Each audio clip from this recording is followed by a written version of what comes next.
বিশ্ব পরিবেশ দিবস উপলক্ষে টাঙ্গাইল জেলার ১৫০০-এর বেশি সরকারি প্রাথমিক বিদ্যালয়ের সৌন্দর্য বর্ধনের জন্য সোনালু, কৃষ্ণচূড়া ও জারুল গাছ রোপণ করছে জেলা প্রশাসন। এ নিয়ে বিস্তারিত জানাতে আমাদের সাথে যুক্ত হচ্ছেন সহকর্মী সোহেল তালুকদার। সোহেল, গাছ রোপণ কি শুরু হয়েছে কিনা জানাবেন আমাদের।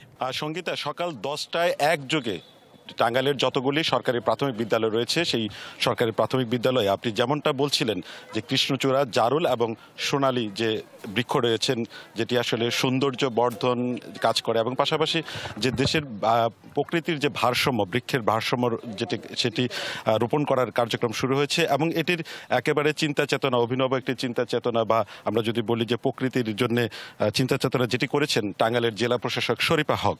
আমরা একটু তার কাছ থেকে জানতে চাইবো আসলে যে এটি যে আপনি চিন্তা করেছেন সেটির জন্য সাধুবাদ। অবশ্যই এই আকার বাড়বে কিনা, গাছের প্রজাতি বাড়বে কিনা, আমরা জানি যে এই প্রকৃতির পশু পাখিও তাদের খাদ্যের খুব সংকটে রয়েছে।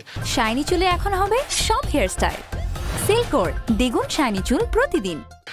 সকল কিছু বিষয়ে আপনার একটু মতামত জানতে চাচ্ছি, আপনার ভবিষ্যৎ পরিকল্পনা আরও জানতে চাচ্ছি। ধন্যবাদ।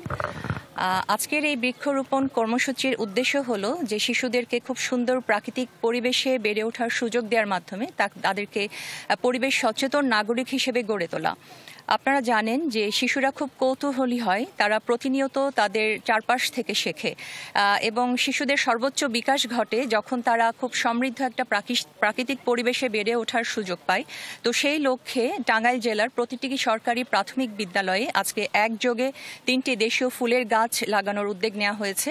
কৃষ্ণচূড়া, সোনালু এবং জারুল ফুলের গাছ, অসম্ভব ব্রাইট 3টা কালার, বাচ্চারা ভীষণ পছন্দ করবে। এবং একটা গাছ মানে কিন্তু শুধু ফুল এবং পাতা নয়, সেই গাছকে ঘিরে অনেক প্রাণের সমাগম ঘটে। সেই গাছে দল বেঁধে পাখিরা এসে বসে, মৌমাছি, প্রজাপতি, ফড়িং।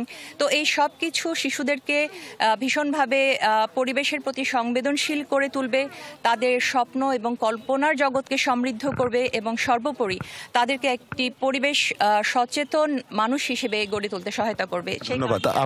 আপনার চিন্তা এবং ছড়িয়ে পড়ুক সর্বত্র, দেশের সর্বত্র।